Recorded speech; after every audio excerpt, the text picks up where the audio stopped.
For centuries, the Mokens have lived freely along the coasts of Thailand and Myanmar.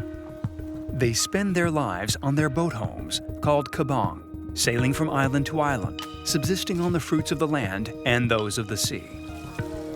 The Mokens only lead a semi-nomadic life now, but whenever they can, they set off as a family in their boats, journeying for days or even weeks, perpetuating a traditional maritime way of life that has characterized their identity and culture.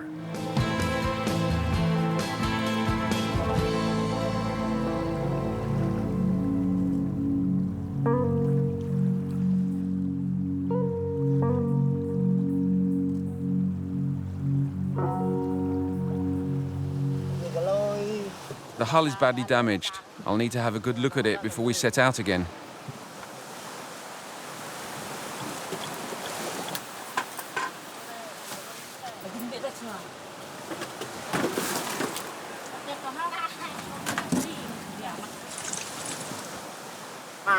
Look, it's this metal part here. It's all rusty. That's why the boat is leaking. We'll have to repair that before setting out. We'll need to carve out a piece of wood to fill in the hole. So you need to put a small piece of wood in that hole. Noi was born on a kabang 35 years ago. During the rainy season, he lives in a stilt house. But as soon as the weather improves, he sets out with his wife and children on a long journey. You're doing really well. How old is this boat? It's 10 years old. It was built by my father and my ancestors so that the younger generations could continue to live in the traditional way.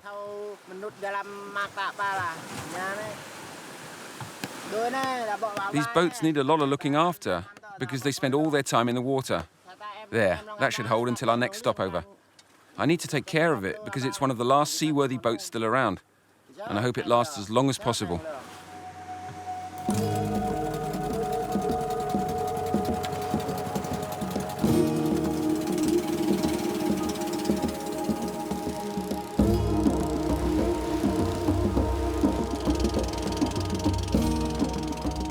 Here I am, on board Noi's kabang, with his wife, 2 children, and their grandmother.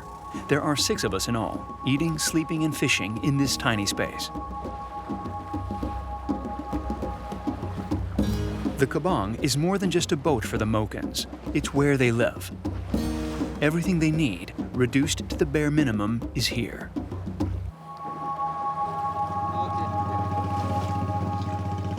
Where exactly are we going, Noi? I can't tell you exactly where we're going because I don't even know myself. I like being free and deciding day to day where to go. I don't really have a particular route. We're going to sail in and around the islands and we'll stop somewhere if we need something. That's freedom. Yes, you're free and you let the kabang guide you.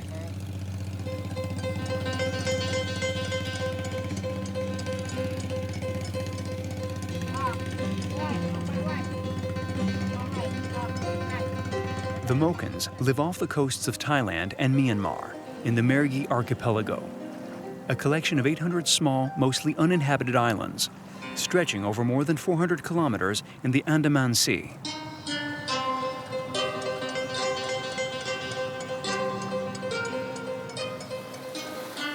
Take care of the lines, grandmother.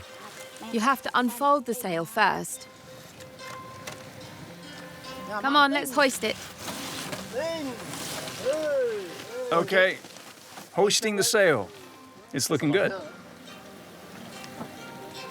That's perfect, Mark. Off we go.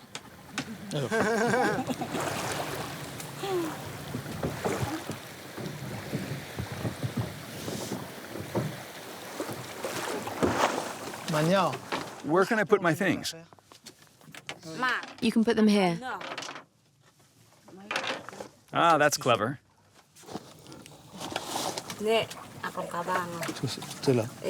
This is where we put everything. That way they stay dry. We call this space the boat's belly. The front is called the mouth because that's where we climb back on after fishing. And we call the back of the boat the colon because that's where we go to relieve ourselves. So the boat is like a living creature. It's more than a boat to us. Our life springs from the boat. For example, I was actually born on a kabang, and so was grandmother. We spend the vast majority of our lives on a kabang, so it's almost like a body inside which we live. If you look after a Moken kabang, it will take you wherever you want to go.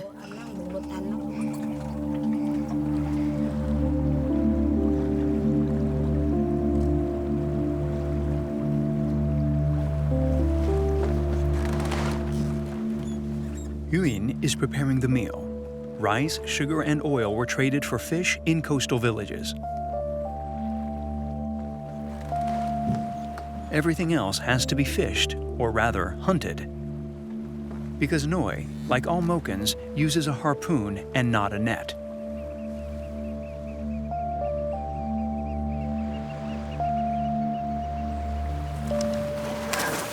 Go on, you can tie it up.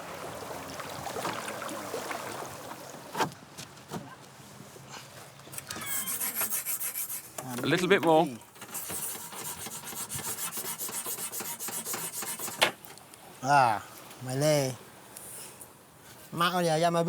It's important to make the hook as sharp as possible, because it'll go all the way through the fish, and then they can't escape.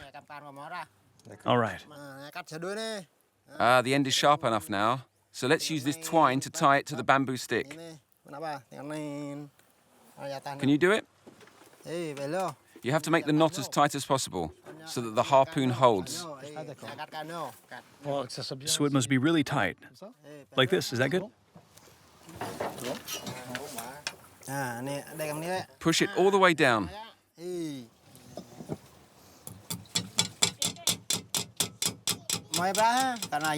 For a beginner, you seem to have got the hang of it. Of course, if you've been doing this since you were little, you'd be really good at it now. A harpoon allows you to keep your distance from the fish, so as not to scare them away. But the spear part can be right up close, so that when you spear it, the fish doesn't see it coming. Otherwise, it would escape and you wouldn't catch anything. So why do you use a harpoon and not a net? I only need enough fish to feed my family. When you use a net, you catch so many fish that you can't eat them all, and you have to throw them back in. When I need food, I go hunting, so I can actually choose the fish that I'm going to eat.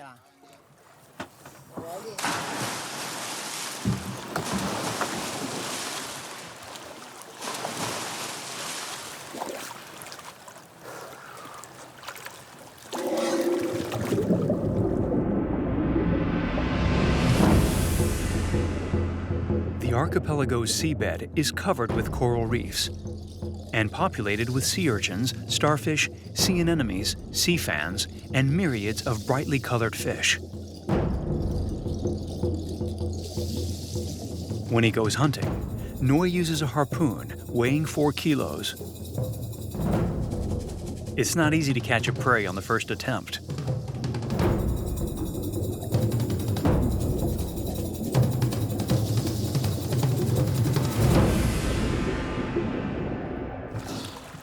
Oh, that's a shame. That was a big one.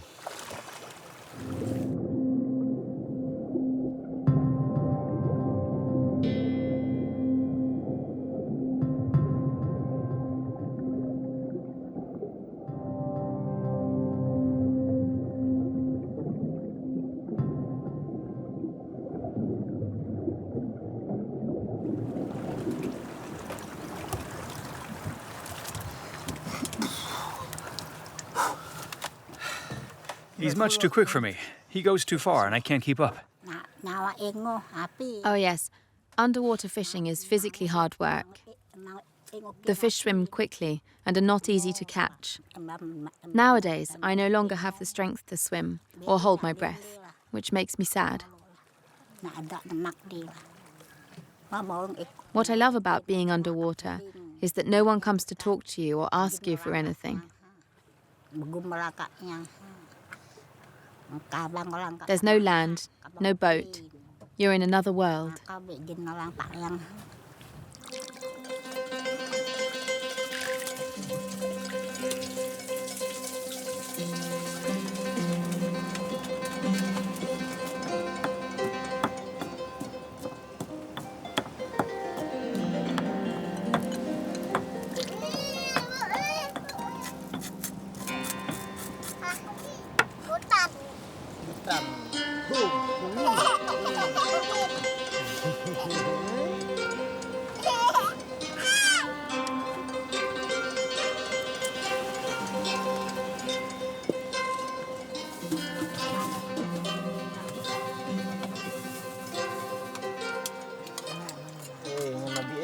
A well-earned meal, I think.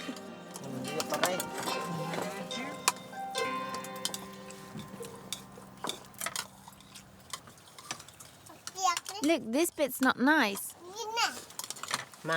So, how did you like your underwater experience, Mark? I loved it. I really loved it. In the water, under the water, it was really lovely. Especially as I'm more used to being on the water. This way of life is really important to us. It enables us to provide for our family. But the sea can also be dangerous, so we have to be very careful too.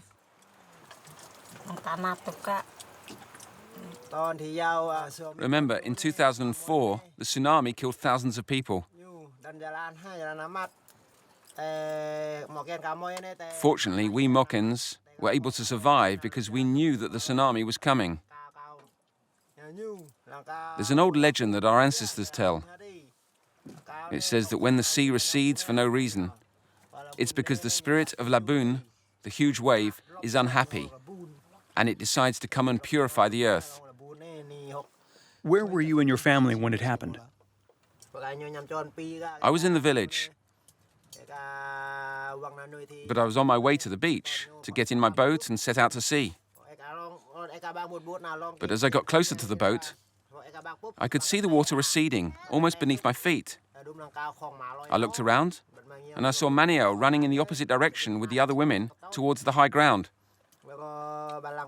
When the rest of us men saw the sea receding, we decided to turn around too and join the women. We waited up in the mountains until the wave had passed. When we came back down to the village, the houses had all gone, but at least we were all safe and sound. That's because our ancestors had given us good warning.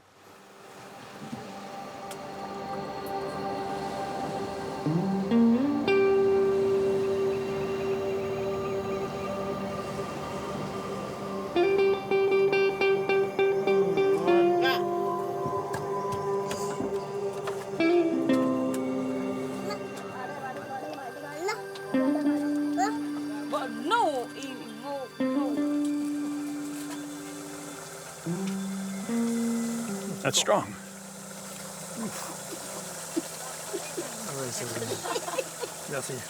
Thanks. That's really strong. For Mokens, it's not good unless it's spicy. When you eat something spicy, it warms up everything inside you. It wakes you up. Well, that's what I call warming up. Whew.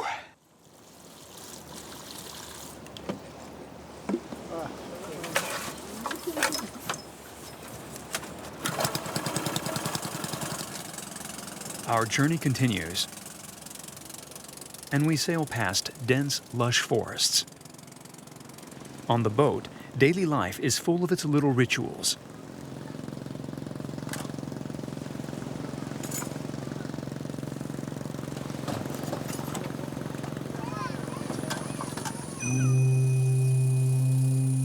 After several hours at sea, we arrive at Kona, one of the rare islands of the archipelago where we're sure to find fresh water.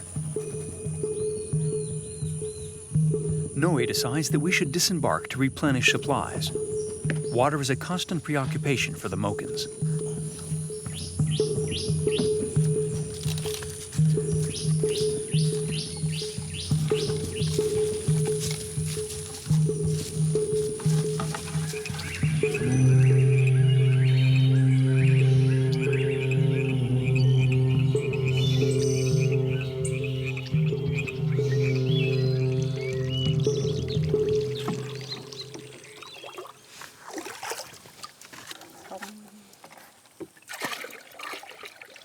did you know that there would be water here?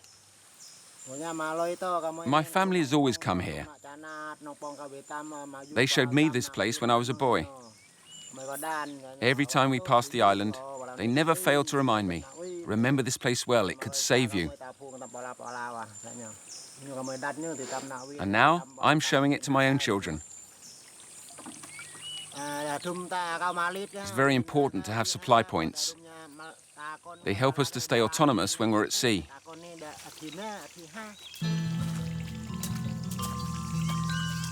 Before we go back to the boat, Noi takes me around the interior of the island. It's here, in the heart of the lush vegetation, that the Mokens can shelter during storms and hurricanes. This is the cooler plant. If ever you get an injury, you rub it on the wound and it will stop the bleeding. It's a coagulant.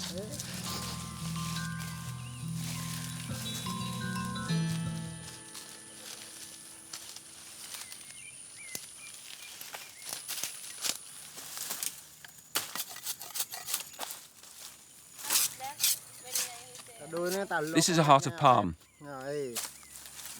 It's tasty and very nourishing. That's great. You like it? It's lovely. It's really good mixed into soup. We'll take some back to the kabang for the others. How come you know as much about the forest as the sea? Whether it's the sea or the forest, it's still nature which is feeding you. And you must get to know them both if you want to survive. When bad weather forces you off the sea, you have to know where to find food and where to find materials to repair the boat. I observed others and I learned which plant could feed you or heal you. And if you know how to go about it, nature gives you everything you need.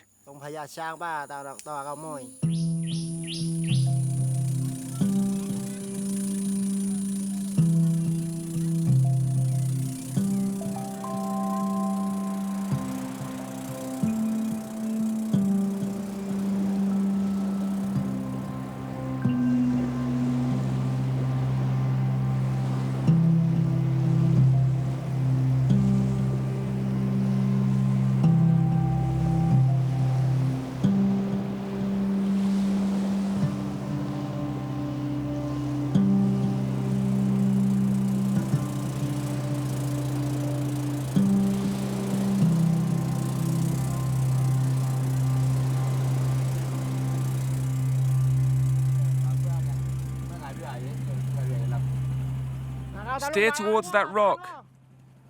There's another boat there. Let's go and see.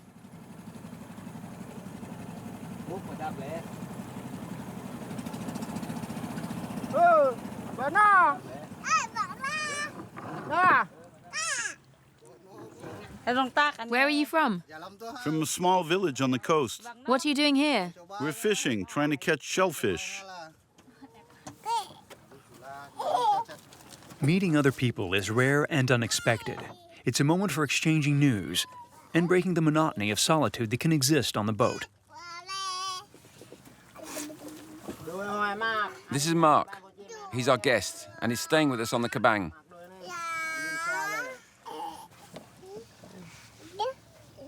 Hello? Mokens don't say hello. It's not that we're impolite, it's just the way we are. There's no need to say anything. Today you're here with us on the boat, and that's all. So how do you like life on the kabang? It's full of surprises. It really feels like there's a house on the boat. And that's what I find very original. And also, I like the fact that everything is made of natural materials. Bamboo, wood, wickerwork. That's really nice. I haven't seen a kabang for ages. It looks in good shape. Is it yours? Yes, it's mine. I try to take good care of it because we sail in it all the time and we need it to survive. How are things in your village? How many of you live there? There are about 30 or so families, but there's no work. We do what we can. We get by. All we're able to find is seashells and sea cucumbers. But that's not enough, especially when you have a family to feed. You see, Mark, if you don't move around from place to place, food is difficult to come by.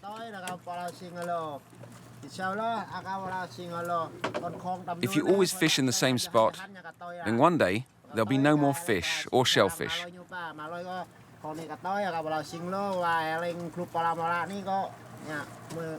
That's why we keep moving around all the time, so that when we come back to a place, there'll be food there again.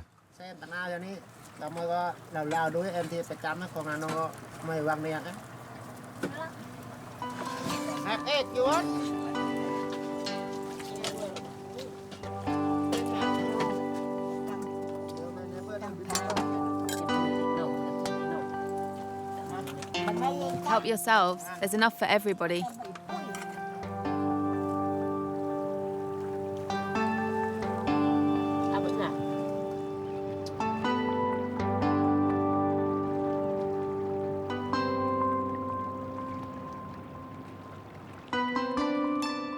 Drink. And eat? Eat? Boire, boire. Boire. Boire. Manger. Boire. Drink. The R is difficult to pronounce. That behind you is the sun. Soleil. Le soleil. Soleil. Soleil. Soleil. Soleil. Soleil. Soleil. Soleil. Ouais. Soleil. Soleil. Soleil. Soleil. Ouais. Soleil. Ouais. Soleil. Ça y est. A man of many talents. Not bad. Con. Ê. Tiếp đây ha, mấy cả kia mà no thế. These are for you, Mark. Hola. Are they chilies?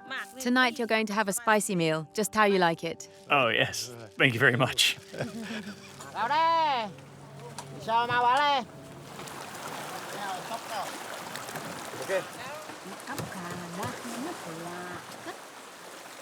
Mark, that's okay, that'll hold. Come here.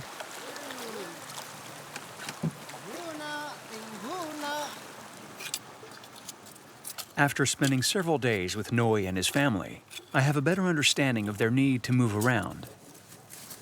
Living by the rhythms of the sea is a choice of freedom, even if it means living apart from the rest of the world. Noi. How do you see the future for the Mokens, Noi?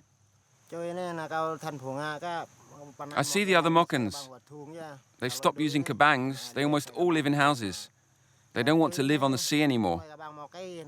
As far as I'm concerned, even if you gave me a huge piece of land with a lovely house, I'd still prefer to live on my boat. I'll teach my children how to build a kabang, because if we stop living in the way that we've always lived, how could we still call ourselves Mokens?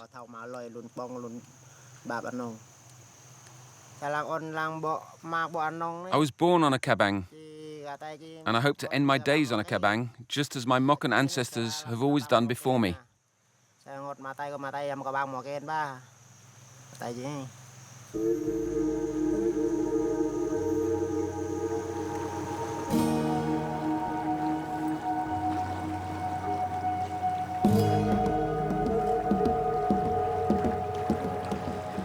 Our journey goes on.